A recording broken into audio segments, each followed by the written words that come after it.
Bonjour à tous et bienvenue dans cette nouvelle édition du Grand JT des Territoires. Voici tout de suite les titres de l'actualité. Mobilisation nationale contre les fermetures de classes. Les appels à manifestation se poursuivent. En Haute-Savoie, vous le verrez, le ministère de l'Éducation envisage la fermeture d'une classe dans cette école primaire. Une nouvelle très mal accueillie par les parents d'élèves, bien sûr. Nous nous rendrons sur place dans un reportage exclusif de notre partenaire 8 Mont-Blanc. Les agriculteurs dans l'œil du cyclone. Après les contraintes économiques et politiques, le climat s'en mêle. En Bretagne, les terres agricoles de ce maraîcher sont menacées par une météo pluvieuse. Nous écouterons son témoignage au micro de nos partenaires, les chaînes de Bretagne, TBO et TB Sud. Quand les francs-maçons sortent de leur mur, le Grand Orient de France anime des débats publics dans tout le pays. À Limoges, un texte du regretté Sharp, dessinateur décédé lors des attentats de Charlie Hebdo, a été interprété lors de discussions, vous le verrez, captivantes. Nous y reviendrons avec notre partenaire sur place de 7 à Limoges. Enfin, nous irons à Versailles, berceau de la French Touch. Dans cet espace, une exposition célèbre l'héritage de ce pilier français et mondial de l'électro. Nous y reviendrons en fin de journal. Je vous l'annonçais, c'est un mouvement national qui se poursuit. Parents d'élèves et enseignants se mobilisent contre la fermeture des classes. En Haute-Savoie, le ministère de l'Éducation prévoit la fermeture d'une classe au sein de cette école primaire. La nouvelle a été très mal accueillie. Une manifestation a été organisée. Notre partenaire 8 Mont-Blanc, Chloé Lemeur, s'est rendu sur place. Regardez ce reportage.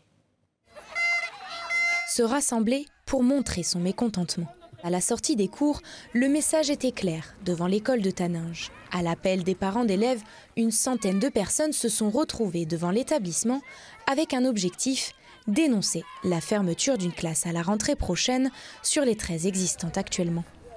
Avec cette disparition, certaines classes pourraient donc accueillir plus d'enfants, une situation qui risque de dégrader les conditions d'apprentissage selon les parents. Ce sera surtout le troisième niveau, le cycle 3, qui va être impacté, c'est-à-dire les CE2, CM1, CM2, qui vont se retrouver en classe à des effectifs de 28 à 29. Et pour certaines classes, des classes de double niveau. On a une école qui est très bien, on a des enseignants qui sont super, qui font beaucoup d'activités, qui ont un contact avec les enfants qui est vraiment bien. Mais avec plus d'enfants dans les classes, ils et elles ne pourront plus prodiguer la même chose. C'est l'avenir de notre pays, c'est l'avenir de nos enfants. Nous, on veut qu'ils grandissent et ils apprennent dans les meilleures conditions possibles. Cette décision, annoncée par le rectorat début mars, est justifiée par les prévisions d'effectifs de l'école pour l'année 2024. 306 élèves au lieu de 321 devraient être scolarisés en septembre dans l'établissement. Mais pour les élus locaux venus eux aussi soutenir les parents d'élèves et le corps enseignant, cette fermeture ne prend pas en compte les spécificités liées à la commune de la vallée du Gifre. Les chiffres nous disent que 12 classes avec une moyenne de 25,5 suffisent. Après, on a une particularité sur Taninges avec la maison de l'enfance qui apporte des enfants au cours d'année. Donc ça augmente l'effectif avec des pics en cours d'année.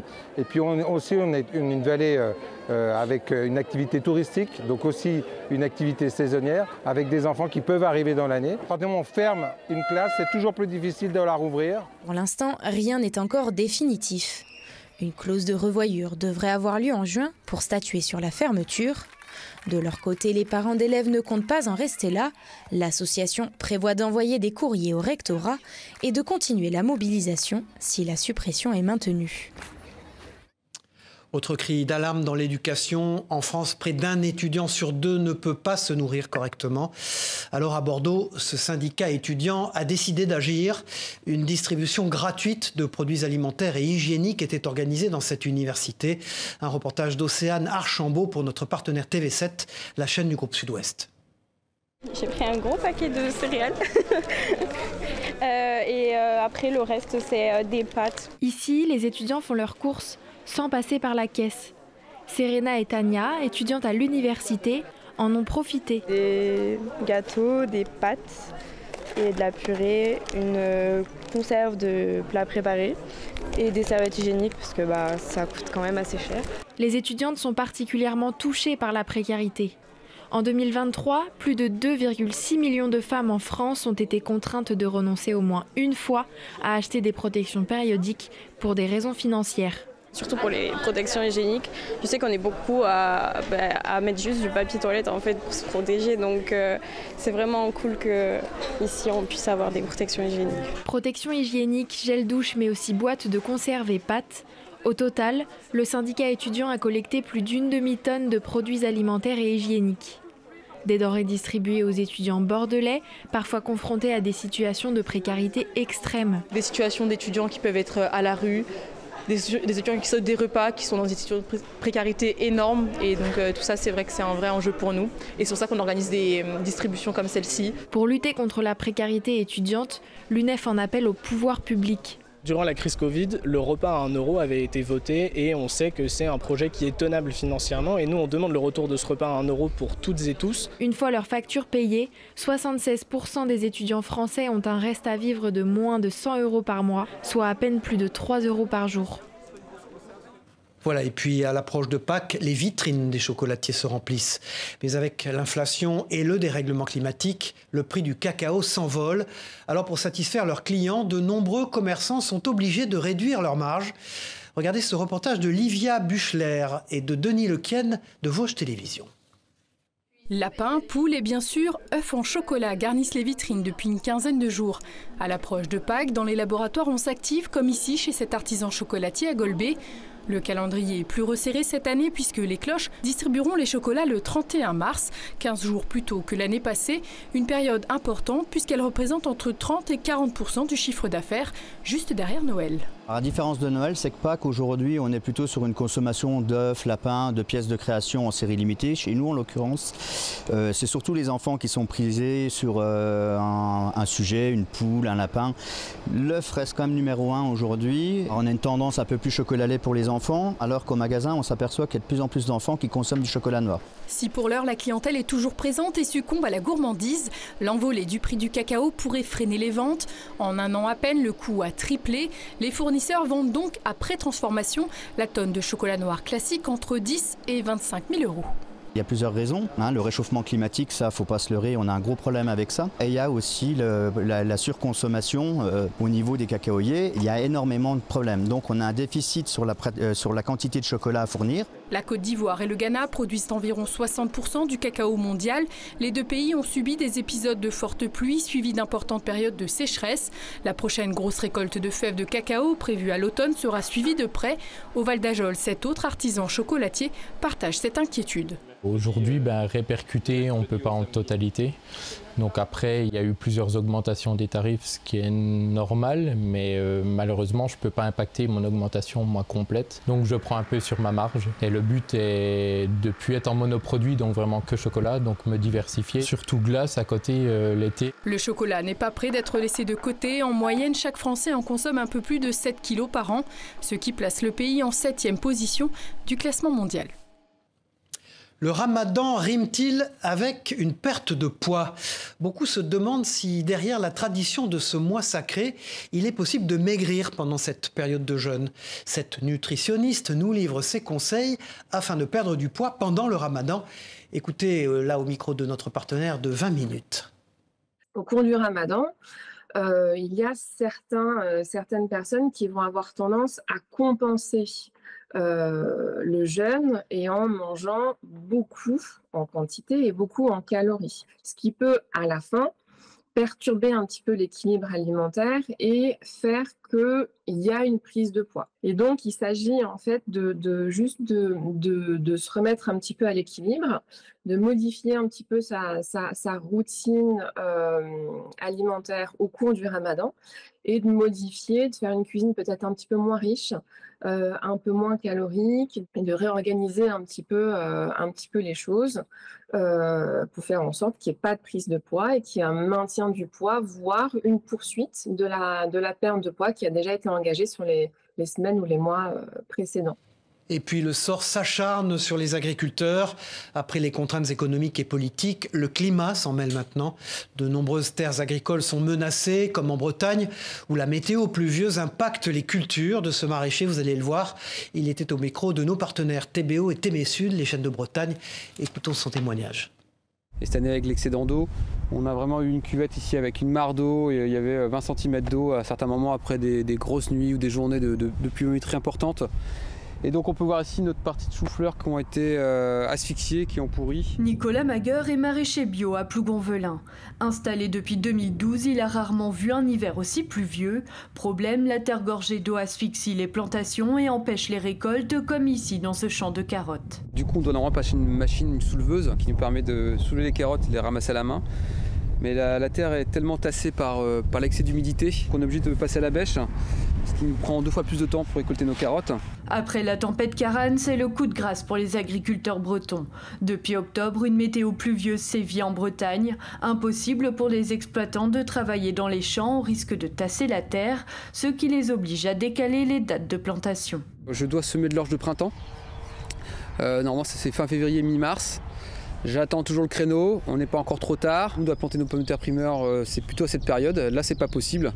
On va devoir attendre encore quelques jours, quelques semaines. On attend la fenêtre météo pour pouvoir le faire.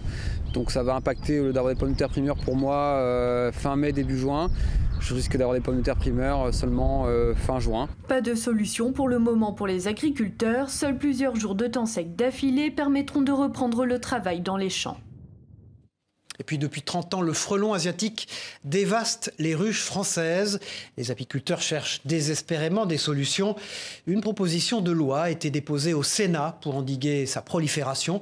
Mais il reste difficile de lutter contre cet insecte, surtout, vous allez le voir, dans le sud de la France, comme l'a constaté Rudy Dahan dans ce reportage de notre partenaire La Provence. C'est l'un des fléaux les plus redoutés des apiculteurs. Le frelon asiatique continue de faire des ravages dans les ruchers de Provence. Et si la saison débute à peine et semble pleine de promesses, cet insecte venu d'Asie peut vite gâcher la fête, notamment à la fin de l'été. On peut avoir du coup des ruches qui sont mises à l'arrêt par des fois 2-3 frelons qui vont rester en prédation devant les ruches.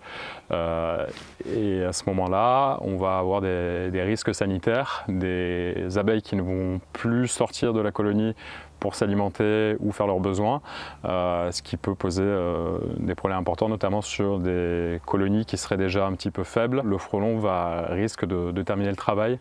Malheureusement, il n'existe pas de remède miracle pour lutter contre ce fléau. Certains adoptent la transhumance et déplacent leurs ruches. D'autres optent pour le piégeage, une méthode souvent peu efficace et qui demande beaucoup de moyens humains et financiers. On est assez démunis en tant qu'apiculteurs. On essaye de trouver des parades, dont le piégeage, certains, notamment le piégeage sélectif qui en fait partie. Certains apiculteurs utilisent des muselières pour essayer d'écarter le frelon qui reste en vol stationnaire devant la ruche de l'entrée de la ruche pour laisser la possibilité aux abeilles de re-rentrer et de l'éviter au maximum. Les abeilles essayent de s'adapter aussi, on essaye d'avoir un regard là-dessus pour essayer de faire une sélection nous là-dessus. Pas de solution miracle donc contre le frelon asiatique. Pour certains experts, dont Quentin qui a opté pour une approche respectueuse des abeilles, c'est la nature qui réglera le problème avec le temps et l'équilibre reviendra au fur et à mesure au sein de la ruche. Et puis nous recevions ce jeudi l'ex-premier ministre Jean-Marc Ayrault dans notre émission politique Face au territoire avec Ouest France, Nice Matin, France Antilles, le magazine Le Point et 20 minutes. Jean-Marc Ayrault est désormais président de la Fondation Jean Jaurès. Je vous propose de l'écouter, c'était sur TV5 Monde. Vous avez été le dernier Premier ministre de la gauche plurielle. Est-ce qu'il est impossible aujourd'hui d'envisager une gauche unie, pour ne pas dire plurielle, avec les positions de Jean-Luc Mélenchon et d'LFI? Est-ce que c'est impossible? Il faut que le Parti socialiste et les forces qui sont autour travaillent à un programme. Vous aviez vu arriver cette tendance dans la gauche? Il y a un besoin de clarté et un besoin de gauche, contrairement à ce qu'on peut lire ici ou là, parce qu'on a un besoin de justice, on a un besoin de faire reculer les inégalités, les discriminations. C'est un problème pour la gauche, Jean-Luc Mélenchon.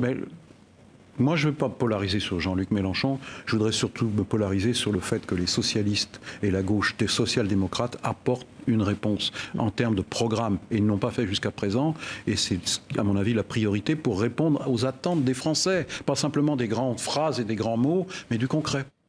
Et puis, vous allez le voir, les francs-maçons ont décidé de quitter leur temple. Le Grand Orient cherche à éclairer les esprits. Fidèle à sa tradition, l'obédience maçonnique propose des réunions ouvertes au public dorénavant. L'objectif, partager une réflexion sur l'état de la société. À Limoges, un texte de Charble, le dessinateur satirique mort dans les attentats de Charlie Hebdo, a servi de préambule à ces discussions. Un reportage de notre partenaire sur place de 7 à Limoges. Les utopiales maçonniques existent depuis une dizaine d'années. Il s'agit pour le Grand Orient de France de partager et d'élargir avec des profanes une réflexion sur l'état de la société. Devant une centaine de personnes, un texte de Charb a été proposé comme point de départ. On partageait, avec Charb en particulier, les mêmes valeurs. C'est-à-dire qu'on est très très attaché à l'approche de l'altérité. Pour nous, l'étranger n'est pas un ennemi, mais c'est quelqu'un avec qui on peut dialoguer, on peut échanger. L'humanité qui nous meut était celle de Charb. Et bien sûr, on le regrette. Beaucoup de nous l'ont connu, on a travaillé avec lui et avec beaucoup de ses amis. Résister est le thème central, développé par l'historien Pascal Plat. L'esprit de résistance, ce sur quoi ils m'ont demandé de parler, est effectivement un vrai questionnement aujourd'hui. C'est-à-dire que si l'on sait ce qu'a été l'esprit de résistance, et ce que je démontrerai par rapport à mes propres expériences ou à mes propres travaux, il y a une vraie question à se poser sur qu'est-ce que c'est qu'aujourd'hui que résister et qu'est-ce que c'est que d'avoir un esprit de résistance qui est avant tout, selon moi, je vais donner une partie de ma conclusion, un esprit de vigilance, effectivement. L'actualité nous rappelle le fragile équilibre de l'époque. Il reste oublié de l'histoire. Pendant la Seconde Guerre mondiale, plus de 1000 nomades sans domicile fixe ont été internés et persécutés. Alors pour raviver la mémoire de ces événements, le mémorial du camp de Rivesaltes a lancé une nouvelle exposition. Visite inédite dans ce reportage de notre partenaire sur place de Via Occitanie. Regardez. C'est la seule population française à avoir été internée au camp Joffre de Rivesaltes. 1400 nomades persécutés ici de janvier 1941 à novembre 1942. Des Français enfermés dans ce camp, pourtant en zone libre, pour unique motif de ne pas avoir un domicile fixe. Au début du XXe siècle, il va y avoir une transformation du regard porté sur eux, aussi du fait de la nationalisation des sociétés, de la société française notamment, avec un sentiment patriotique qui va être de plus en plus développé. On va devoir faire une distinction entre les étrangers et les Français. Cette population qui est perçue comme qui se déplace et donc on ne sait pas d'où elle vient et donc qui est étrangère. Et donc tout ce qui est étranger, on rejette. C'est tout ce phénomène-là qu'on essaye de déconstruire ici. Briser les stéréotypes à travers des documents d'archives, témoignages de descendants et œuvres artistiques.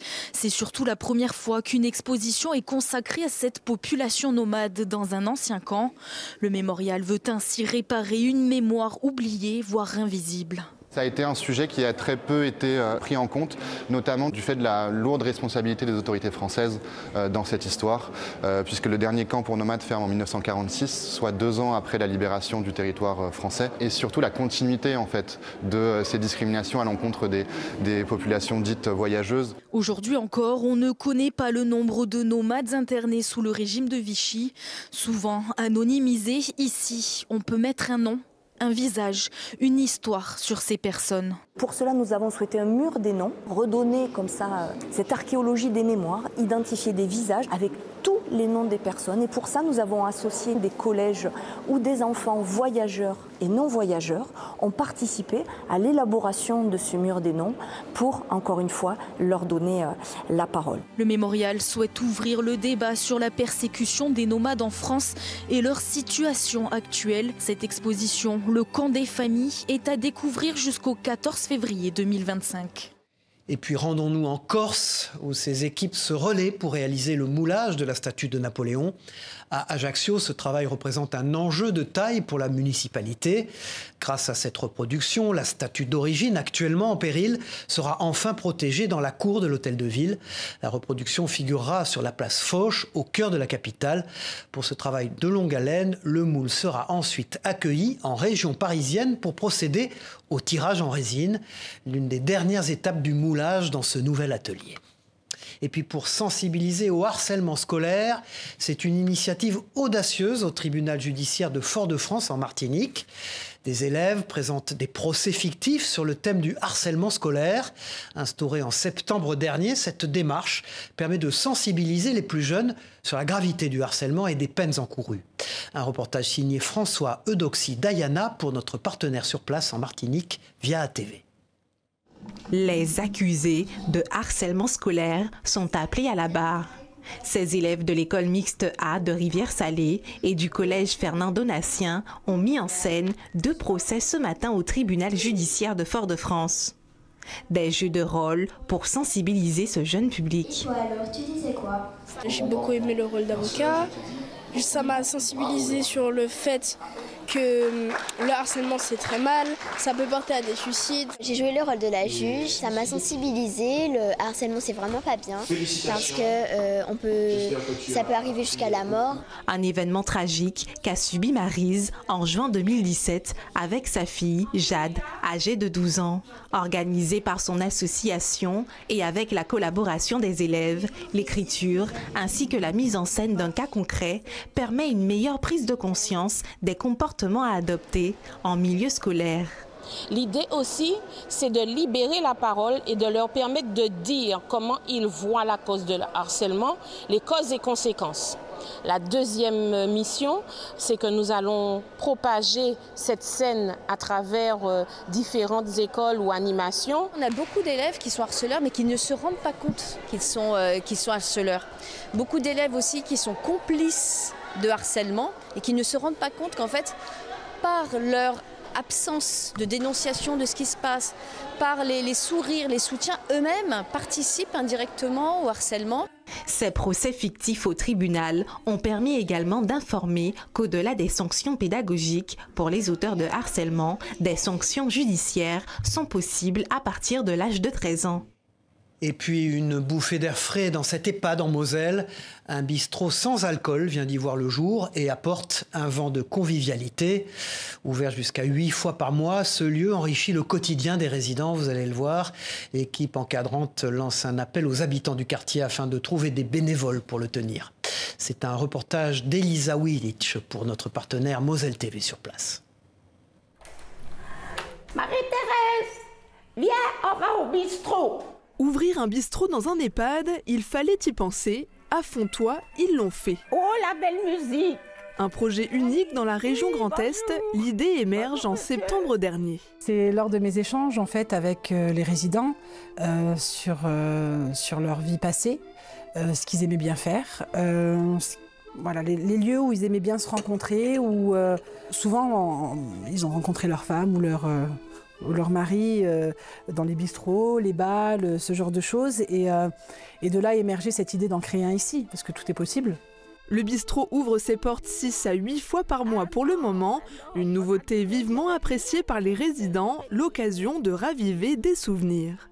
Mes parents avaient aussi un café-restaurant, alors c'est chaleureux.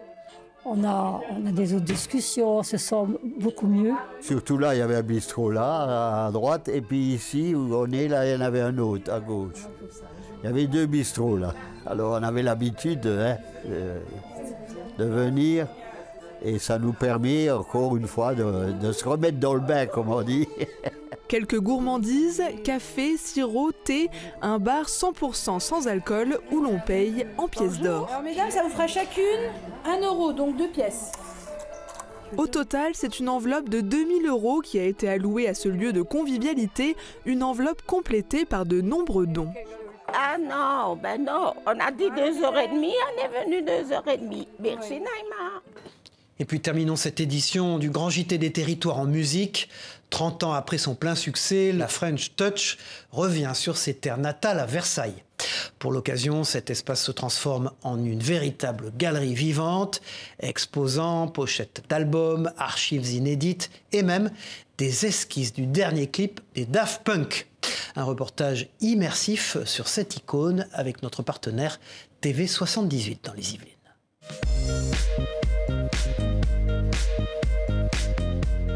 Versailles, berceau de la French Touch, Étienne de Crécy, Phoenix, Alex Goffer ou encore R, ces noms vous disent peut-être quelque chose.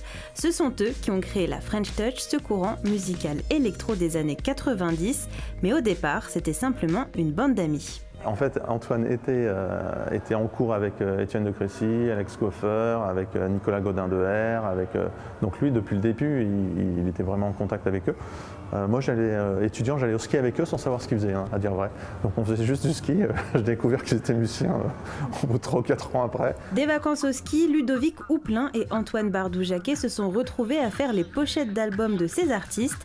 Graphisme coloré, grosse typographie, son Electro House, la French Touch est née et le studio H5 aussi. Oscar et César du meilleur court-métrage, clip, publicité pour des marques de luxe, H5 s'est imposé dans un style avant-gardiste, esthétique et musical. Et cette année, le collectif fête ses 30 ans, alors pour l'occasion, la ville de Versailles présente à l'espace Richaud une exposition. Visible jusqu'au 5 mai, elle regroupe plus de 200 pochettes d'artistes.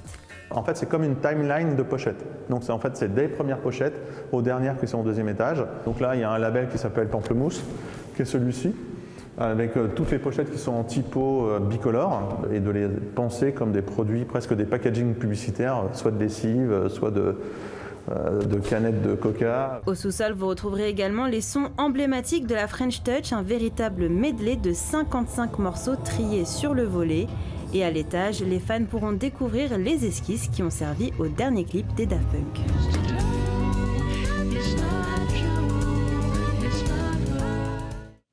Voilà, au revoir à tous, c'est la fin de cette édition. Merci de nous avoir suivis. On se retrouve très vite pour une nouvelle édition du Grand JT des Territoires. Au revoir.